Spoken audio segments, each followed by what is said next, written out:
Hello everyone. तो कैसे हो आप लोग? आशा करते हो आप सभी बहुत ही ज़्यादा अच्छे होंगे। आज हम यूनिट मेजरमेंट के जो चैप्टर है क्लास 6 का क्यूरियसिटी का, उसके सेकंड पार्ट में आ गए हैं। फर्स्ट पार्ट मैंने ऑलरेडी अपलोड कर दिया, you can go and watch that video, जो अगर आपको समझ में नहीं आ रहा है तो। नेक्स्ट है टॉपिक ही है आपका, दैट इज़ मूविंग थिंग्स। अगर हम मूविंग थिंग्स की बात करें तो अगर आप अपने आसपास के वातावरण में देखो, यानी कि एनवायरनमेंट में देखो, तो आपको कोई भी ऐसे 5 ऑब्जेक्ट लिखने हैं जो मोशन में है और कोई भी ऐसे 5 ऑब्जेक्ट लिखने हैं जो रेस्ट पे है, और आपको ऑब्जर्वेशन को नीचे लिखना है। ठीक है, तो यहाँ पर काउ ग्रेजिंग का फील्ड, ठीक है, जो क्या है, motion in object is in motion, yes. Object at rest, tree, yes. Okay, तो नेक्स्ट है आपका object in motion, car. Object at rest, road. ठीक है, तो ऐसे करके आपको ये पूरा का पूरा टेबल जो है वो फिल करना है और कंपेयर करना है आपको जस्टिफिकेशन मिल रहा है या नहीं। अगर कोई ऑब्जेक्ट को अगर हम मोशन में कह रहे हैं तो इसका मतलब है कि वो रेफरेंस पॉइंट के हिसाब से अपना पोजीशन जो है वो चेंज करेगा। ठीक है, और वहाँ पर टाइम भी लगेगा उसको एक जगह से दूसरी जगह जाने के लिए, तब हम उसे क्या कहेंगे, मोशन कहेंगे। अगर कोई ऑब्जेक्ट अपना पोजीशन चेंज नहीं कर रहा है अपने रेफरेंस पॉइंट से विथ रिस्पेक्ट टू टाइम के हिसाब से, तब हम उसे क्या कहेंगे, रेस्ट कर रहा है, ऐसा कहेंगे। दीपा लुक अराउंड, वो अपने आसपास देखती है, वो देखती है कि बस जो है वो मूव कर रहा है और जो पैसेंजर है वो अपने सीट पर बैठे हुए हैं। वो वापस से देखती है और फिर वो देखती है कि जो सीट है वो फिर से ऑक्यूपाई है पैसेंजर के द्वारा। वो बहुत ही ज़्यादा क्यूरियस हो जाती है, वाई दे मूविंग, क्यों ये मूव हो रहे हैं। She conclude that the position of the passenger was not changing with time. वो कह रही है कि जो पैसेंजर है वो क्या कर रहे हैं, टाइम के हिसाब से अपना पोजीशन जो है वो नहीं बदल रहे हैं और इसीलिए वो रेस्ट पर है, जबकि जो बस है वो क्या है, वो मूव कर रहा है। जो रेफरेंस पॉइंट है, the reference point is important to deciding whether the object is rest and motion. ठीक है, जो रेफरेंस पॉइंट है उसके हिसाब से वो कह रही है कि ये जानना बहुत ज़रूरी है कि वो अगर टाइम के हिसाब से चेंज कर रहा है तो वो मोशन में होगा, और अगर वो टाइम के हिसाब से अपना पोजीशन नहीं चेंज कर रहा है तो वो रेस्ट में होगा। दीपा अपने आप को कंसिडर करती है बस के अंदर, कहती है ये मेरा रेफरेंस पॉइंट है और पैसेंजर जो है वो रेस्ट पर है। ठीक है, वो कोई भी ऑब्जेक्ट को कंसिडर करती है जो कि बाहर है, यानी कि बस के बाहर है, और वो उसे रेफरेंस पॉइंट कहती है। और then the passenger were in motion, और फिर वो कहती है कि अब मैं जो है वो पैसेंजर क्या है, मोशन में है। क्यों? क्योंकि बाहर के ऑब्जेक्ट जो है वो एक ही जगह पे रहेंगे और जो दीपा है वो क्या रहेगी, अब मोशन में। Suppose you are travelling in the ship, आप जो है वो कहाँ ट्रैवल कर रहे हो, शिप में ट्रैवल कर रहे हो, which is moving at the constant speed, जो कि कॉन्स्टेंट स्पीड से मूव कर रहा है। ठीक है, एकदम स्ट्रेट लाइन में। Suppose there is no window, अगर वहाँ पे कोई भी विंडो नहीं है, is there any way to determine whether you are ship और मूविंग और स्टेशनरी। क्या ऐसा कोई आइडिया है कि जो आपका शिप है वो मोशन में है या फिर रुका हुआ है? तो नेक्स्ट आता है आपका टाइप्स ऑफ मोशन।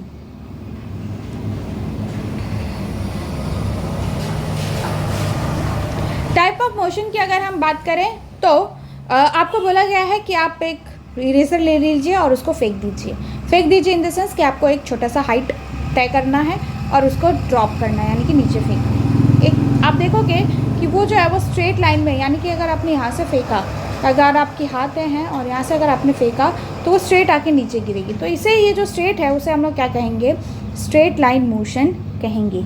ये जो स्ट्रेट लाइन मोशन होती है उसे हम लोग क्या कहते हैं, लीनियर मोशन कहते हैं। क्या कहते हैं, रेक्टिलिनियर मोशन। जैसे यहाँ पर देखिए, when an object move along with a straight line its motion said to be as linear motion. अगर कोई ऑब्जेक्ट जो है वो स्ट्रेट लाइन में मूव कर रहा है तब हम उसे क्या कहते हैं, लीनियर मोशन कहते हैं। ठीक है, लीनियर मोशन आप अपने सराउंडिंग में देख सकते हो, जैसे इस इरेजर को गिराना, ये बॉक्स को एक जगह से दूसरी जगह रिप्लेस करना, फिर ये जो रिपब्लिक डे के परेड होते हैं वो भी लीनियर मोशन ही होते हैं। ठीक है, but do think always move in the straight line. क्या हमेशा ऑब्जेक्ट जो है वो स्ट्रेट लाइन में मूव करती है? नहीं, आप ऐसे नहीं कहोगे। जैसे मेरी गो राउंड है, ठीक है, merry go round, this are the motion are not the linear motion, ये लीनियर टाइप का मोशन नहीं है। लेट अस इन्वेस्टिगेट, चलिए इन्वेस्टिगेट करते हैं। आपसे क्वेश्चन पूछा गया तो आप बोलोगे यहाँ पर नो, ठीक है। टाई आई इरेजर, आपको बोला गया है कि इधर आप इरेजर को या फिर पोटैटो को एक जो थ्रेड है उसमें टाई करो। ट्राई करने के बाद आपको उसको हाथ के साथ व्हील कर लो, यानी कि घुमाओ। घुमाने के बाद आपको दिखेगा कि जो ऑब्जेक्ट है वो क्या है, ये एक सर्कल फॉर्मेट में घूम रहा है। तो ये जो ऑब्जेक्ट है, when an object move in the circular path, अगर वो सर्कुलर पाथ में मूव कर रहा है तब हम उसे क्या कहेंगे, सर्कुलर मोशन कहेंगे, ठीक है। चलिए इन्वेस्टिगेट करते हैं कि क्या इन्वेस्टिगेट करना है। आपको टाई आई इरेजर को एक थ्रेड से बांधना है और फिर उसको घुमाना है, ठीक है। घुमाना है in the sense hold and end of the thread, आपको एंड को पकड़ना है और उसको स्टेडी रखना है, ठीक है। नाउ आपको दूसरे हाथ का यूज़ करना है और उसको एक हाथ से खींचना है। खींचने के बाद क्या आपको दिखेगा, आपको दिखेगा कि ये जो इरेजर है वो सबसे पहले इधर अगर आपने खींचा है तो वो फिर इधर आएगा और फिर इधर आएगा। तो ऐसे को ये टू मतलब आगे और ये फ्रो मतलब पीछे, ठीक है, यानी कि टू एंड फ्रो मोशन। तो when an object move to and fro motion with the fix position, अगर कोई इरेजर है वो अगर आगे पीछे मूव कर रहा है और वो फिक्स्ड पोजीशन में मूव कर रहा है तब हम उसे क्या कहेंगे, टू एंड फ्रो यानी कि आगे पीछे मूव कर रहा है तब हम उसे क्या कहेंगे, ऑसिलेटरी मोशन कहेंगे, ठीक है। चलिए अब इन्वेस्टिगेट करते हैं। आपके पास एक मेटल का स्ट्रिप दिया गया है 50 मीटर लॉन्ग, ठीक है। उसको आपको क्या करना है, टेबल पर रख देना है और उसके ऊपर ब्रिक रख देना है। फिर आपको उसको स्लाइटली प्रेस करना है। प्रेस करने के बाद आपको दिखेगा कि ये जो स्केल है ये आगे जाएगा फिर पीछे आएगा, आगे जाएगा फिर पीछे आएगा और फिर एक जगह पर आकर वो रुक जाएगा। तो ऐसे टाइप को हम लोग क्या कहेंगे, ऑसिलेटरी मोशन कहेंगे। जब ऑब्जेक्ट सेम पाथ को फॉलो करता हो और after certain interval of time में वो रिपीट हो रहा हो तब हम उसे पीरियोडिक मोशन भी कहते हैं। जैसे कि सर्कुलर मोशन एक टाइप का पीरियोडिक मोशन है क्योंकि वो circular path again and again follow करता है। फिर ऑसिलेटरी मोशन एक टाइप का पीरियोडिक मोशन है। चलिए आइडेंटिफाई करते हैं। लेटेस्ट आइडेंटिफाई बोला है, आपको पिक्चर देखना है जो बच्चे पार्किंग में है उसको, ठीक है।